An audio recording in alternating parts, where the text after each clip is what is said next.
Hello, everyone. So today's lesson, we're going to approximate definite integrals with Riemann sums. So the idea is that sometimes we're getting given data or a graph, and we can't actually either know the function, or according to a graph, we can't make good geometric shapes that allow us to add all the areas together.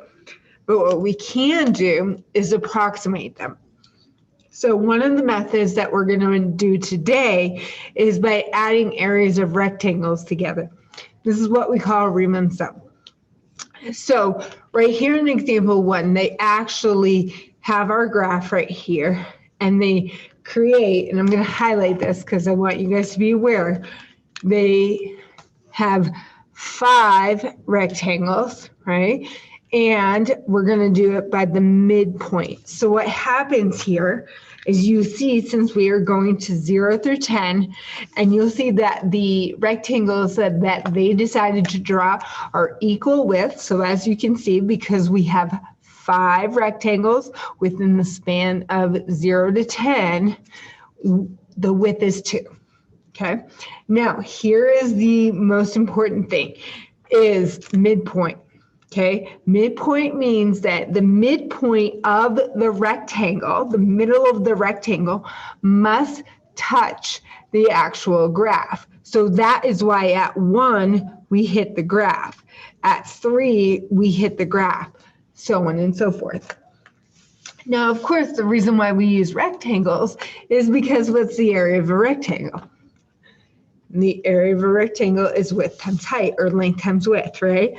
So the idea and how we write this down is we can say that the integral from 0 to 10 of f of x dx is approximately all of these areas added together. And I'm going to show you 2 ways that we can do this. So this first rectangle is 2 by 2. So 2 times 2. Then we're going to add the next rectangle. That's a 2 by 5. Add the next rectangle. 2 by 3. I should say 2. 2 by 3. Okay, the next one is a 2 by 1. And the last one is a 2 by 3. Here's the great thing about this. For an FRQ, you do not have to actually write all this out. This is the good answer, you're ready to go. But here's another way we could write this. Because all of the widths are the same, what we could have done is said 2, which is the width, times all of the heights added together. Now, of course, this will only work when all of the widths are of equal width, and I'll show you that in a minute. If we did do this, we would get 28. Now, I want to show you on a table, because here's one of the important parts. We get used to a graph and drawing out your rectangles for your Riemann sum, but sometimes we're like, wait, how would you do that on a table? So if we see, let me see something, 2, 4, okay, 3 is 5. I just want to check that this is correct. So if I were to create 5 rectangles from 10, so we're going 0 to 2, 2 to 4, 4 to 6, 6 to 8, 8 to 10, and I were to point out that I'm doing the midpoint, that means, as you can see, in the middle, I'm using the value 2. In the middle, I'm using the value 5.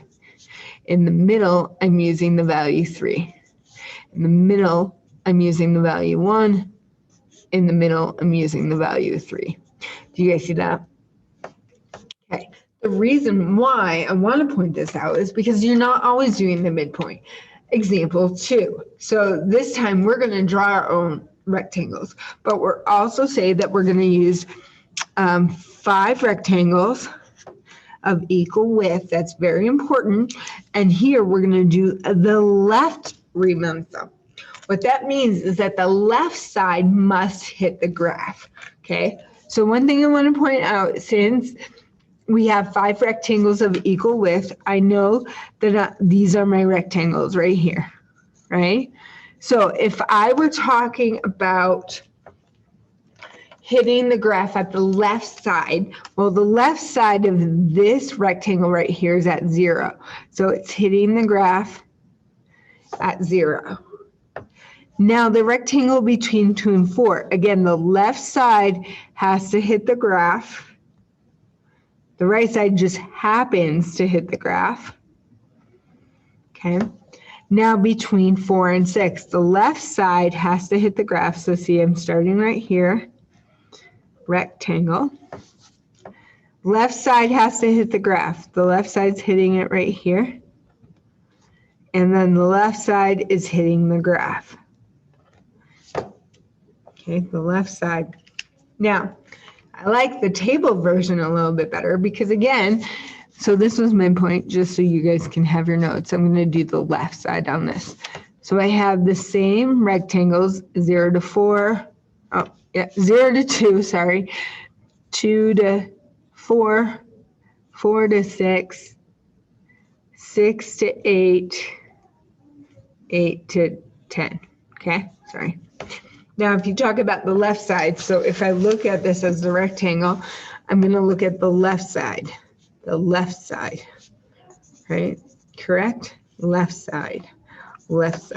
So the heights that I'm using are 0, 4, 4, 2, and 2, because it's the left side.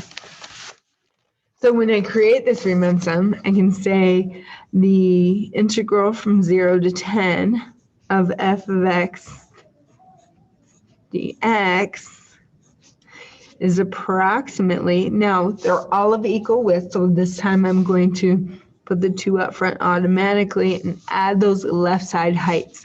So it's 0 plus 4 plus 4 plus 2 plus 2. And of course, if we did that all together, we'd get 24. Very good. All right, example 3. Some more, right? But in this case, we're using 4 subdivisions and we are using the right Riemann sum. So yes, this is different because it's a right Riemann sum. Here's the other thing I want to point out. What did it not say? It didn't say equal.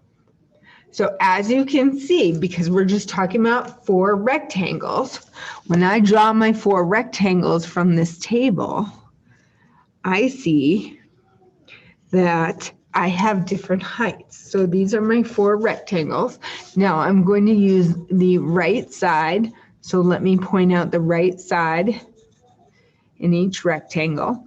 So the right side here is at 8, right side here is at 2, -1, and 0. Now let's talk about height of each of these rectangles. So from 0 to 10, f of x dx is approximately, now I can't do that height or that width up front because they're not equal, so I have to do them separately. So this first rectangle, the width is 2, and the height, the right side height of that is 8, plus the next rectangle goes from 2 to 5, which is the width of 3, and the right side height is at 2. Next one from 5 to 9, that means the width is 4 times the right side height is -1, plus we have the width of 1 times the height, that right side height is 0. Okay, so when it comes to the different widths, we have to do them separately. Now, do we have to calculate this all? No, you can leave this as is and it's a good answer. All right, looks like we're going 3 equal, so we're going to have an equal list and we're going to do midpoint. Okay. Now, so 3 equal, that means I'm going here, here, and here. You guys see that? Because it's 0 to 6. So I want the midpoint to meet our graph. Okay, I want the midpoint here to meet our graph. So what issue are we getting into when I write down these midpoints? Do we know this value? No, we don't. But is there a way that I can find this value? So the value is when x equals 1. So can't I put in there that the height would be 1 squared plus 10? And that would be the height. So right here at 3, because that's the midpoint, you would have 3 squared plus 10. And at this, and I'm going to move it over, x equals 5. We have 5 squared plus 10.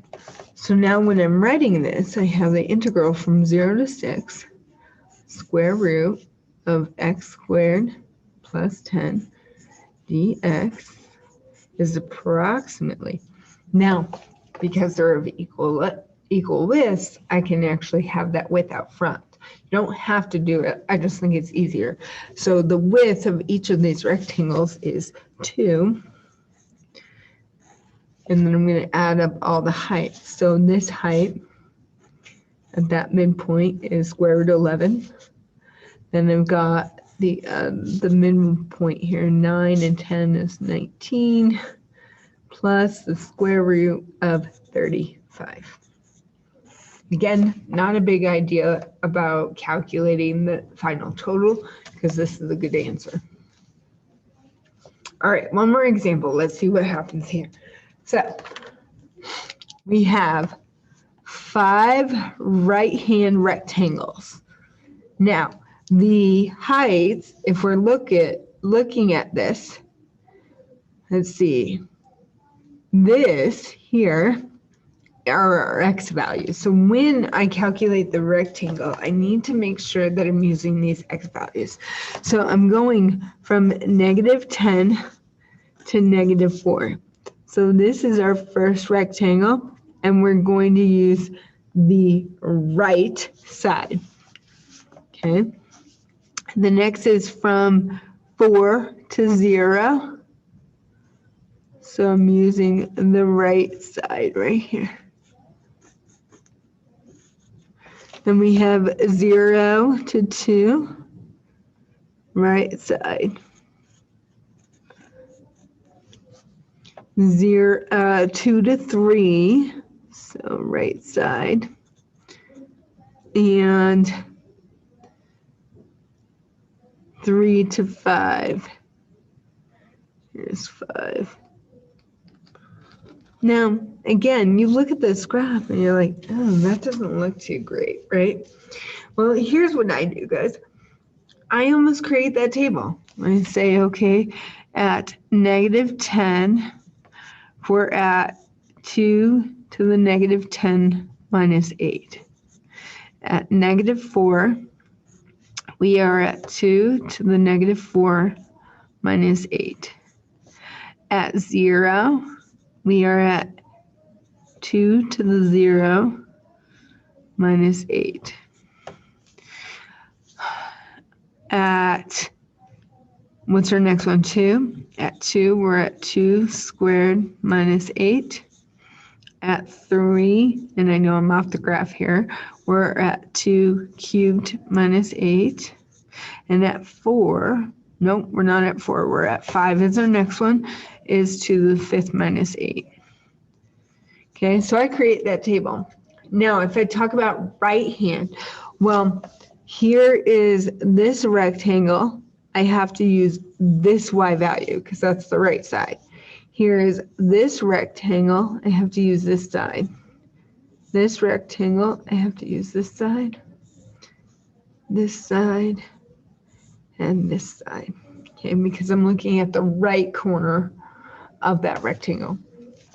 So when I start writing this out, I get negative 10 to 5 of 2x minus 8 dx is approximately, now I have to do these with separately, right? So in this rectangle, from negative 10 to negative 4 is negative 6, or is the width is 6, not negative, it's 6.